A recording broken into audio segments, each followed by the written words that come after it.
Halo semuanya, selamat datang di pemaparan kita kali ini. Hari ini kita bakal ngelakuin sebuah perjalanan intelektual yang lumayan mendalam nih. Kita akan coba membongkar sebuah argumen yang sangat terstruktur tentang eksistensi, pemikiran, dan keyakinan. Saya ngajak kalian buat mengesampingkan dulu semua asumsi awal kalian sejenak.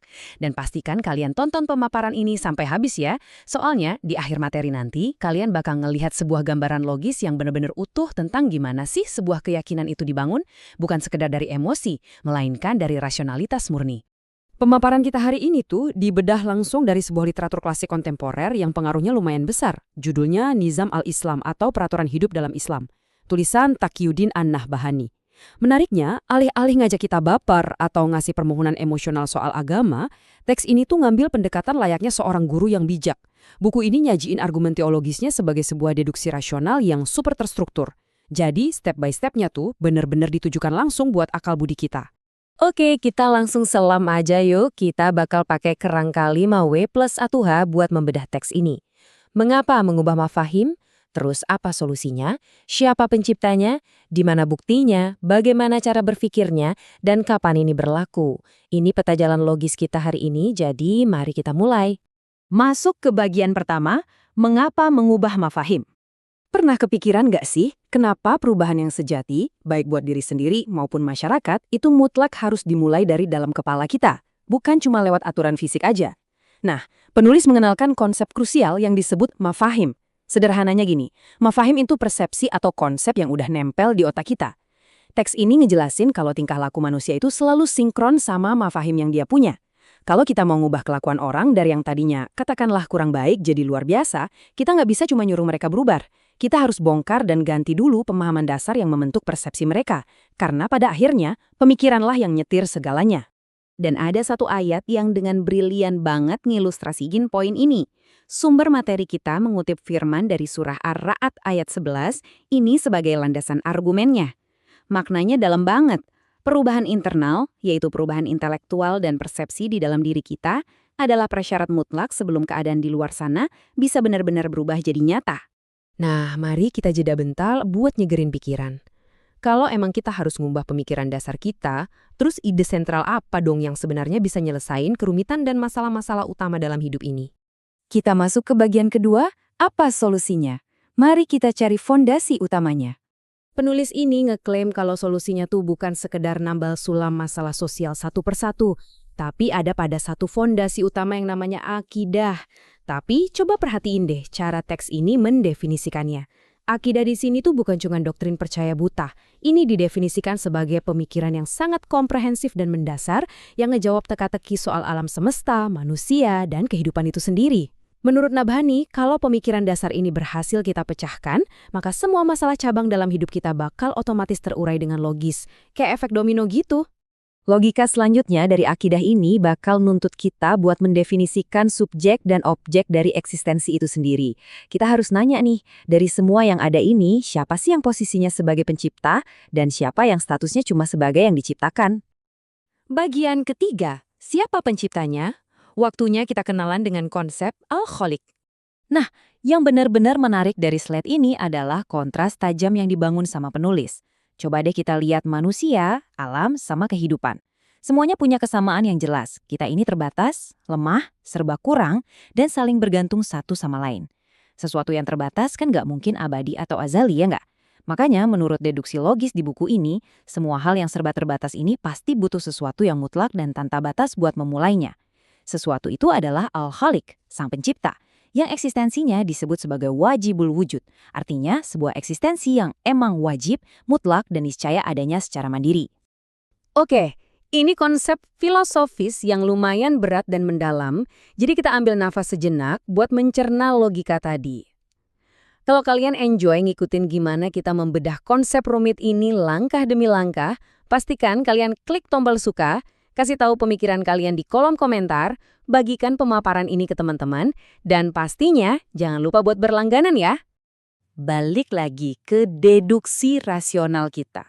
Kalau sang pencipta itu ada di luar batas pemahaman indera kita yang terbatas ini, terus kemana dong kita harus nyari bukti konkret kalau dia itu beneran ada?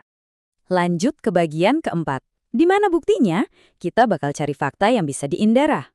Teks ini tuh secara tegas nolak iman yang cuma dibangun dari hayalan doang. Dan dia nuntut kita buat nyari pembuktian yang bener-bener nyata.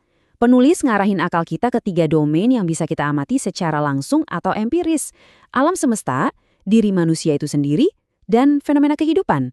Fakta bahwa ketiganya ini punya keterbatasan, saling butuh satu sama lain, dan nggak bisa nyiptain diri mereka sendiri, itu jadi bukti rasional yang langsung nunjuk ke arah adanya sang pengatur di luar ketiga domain tadi.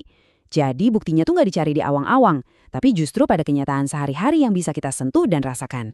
Buat ngedukung hal ini, buku ini kembali menghadirkan teks otoritatif, yaitu dari Al-Quran Surah Ali Imran ayat 190. Ayat ini mengafirmasi pentingnya observasi empiris tadi. Teks agamanya sendiri pada dasarnya nyuruh manusia buat pakai otaknya, buat ngobservasi alam, lihat pergantian siang dan malam, dan nemuin tanda-tanda di sana. Jadi iman menurut buku ini benar-benar dibangun di atas fondasi rasional yang sangat kokoh.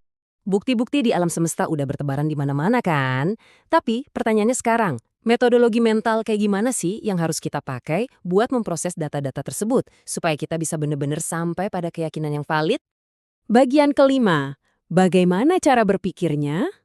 Mari kita bahas soal metodologi Al-Fikru Al-Mustanir. Jadi, poin krusialnya ada di sini.